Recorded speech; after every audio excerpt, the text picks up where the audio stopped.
Hi friends, welcome back to my channel. இன்றைக்கி நம்ம பார்க்க போகிற வீடியோ என்னென்னு பார்த்தீங்கன்னா, நாளை சித்திரை மாத புதன் பிரதோஷம் 2026.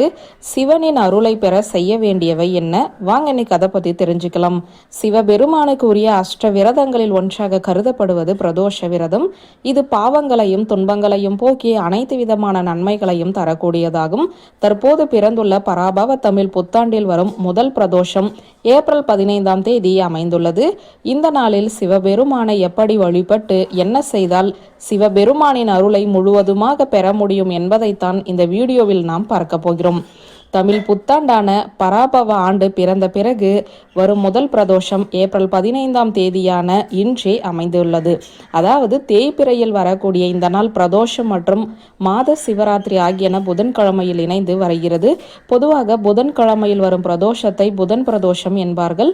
இந்த நாளில் விரதம் இருந்து சிவபெருமானையும் பார்வதி தேவியையும் வழிபட்டால் அனைத்து விதமான துன்பங்களில் இருந்தும் விடுபட முடியும்.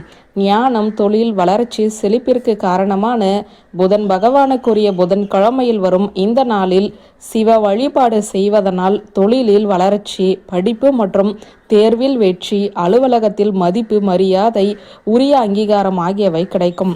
உத்திரட்டாதி நட்சத்திரத்தில் இந்த புதன் பிரதோஷம் அமைந்துள்ளது. கூடுதல் சிறப்பு தான் இது. உத்திரட்டாதி நட்சத்திரத்திற்கு அதிபதி சனி பகவான், இதற்குரிய அதிதேவதை சிவபெருமான். அதனால் இந்த நாளில் சிவபெருமானை மனதார வழிபட்டாலே சனியால் ஏற்படும் துன்பங்கள் அனைத்தும் நீங்கும்.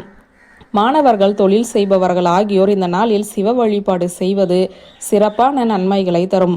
பல நாட்களாக நிறைவு பெறாமல் பாதியில் நின்ற பணிகள் சிவபெருமானின் அருளால் நிறைவடையும். வீட்டில் ஒற்றுமை நிலவும்.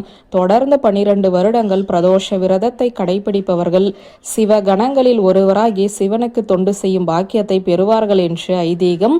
இந்த புதன் பிரதோஷத்தில் செய்ய வேண்டியவை என்று சில இருக்கிறது. அதையும் இப்போது பார்த்து விடுவோம். புதன் பிரதோஷம் அன்று அதிகாலையில் எழுந்து குளித்துவிட்டு சுத்தமான ஆடைகளை அணிந்து கொண்டு விரதத்தை துவங்க வேண்டும். நாள் முழுவதும் ஓம் நம சிவாய மந்திரத்தை 108 முறை அல்லது 1008 முறை கிழக்கு திசை நோக்கி அமர்ந்து உச்சரிப்பது சிறப்பு.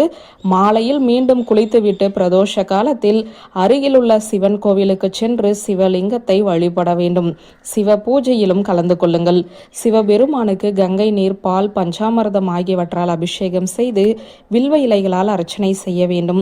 சிவனுக்கு பழங்கள், மலர்கள் ஆகியவற்றை சமர்ப்பித்து வழிபட வேண்டும். நவகிரக சன்னதிக்கு சென்று புதன் பகவானையும் மனதார வழிபடுவது சிறப்பு. இதனால் செல்வ செழிப்பான வாழ்க்கையில் உயர்வும் ஞானமும் கிடைக்கும். சிவனுக்கு உரிய இந்த நாளில் நந்தி பகவானையும் சிவபெருமானையும் வழிபடுவது கடன் தொல்லைகளை நீக்கி செல்வம், அறிவு மற்றும் குடும்ப மகிழ்ச்சியை பெருக்கும். ஜாதகத்தில் உள்ள புதன் தோஷம், செவ்வாய் தோஷம் மற்றும் இதர கிரக தோஷங்கள் நீங்கும். 16 வகையான செல்வங்களை பெற்று குடும்பத்தில் ஒற்றுமை, ஆரோக்கியம் மற்றும் மகிழ்ச்சி நிலைக்கும். அலுவலக பணியில் இருப்பவர்களுக்கு மேல் அதிகாரிகளின் பாராட்டும் பதவி உயர்வும் கிடைக்க வாய்ப்பு உருவாகும். வியூவர்ஸ், இந்த வீடியோ உங்களுக்கு பிடித்திருந்த லைக், கமெண்ட், ஷேர் பண்ணுங்க. நன்றி.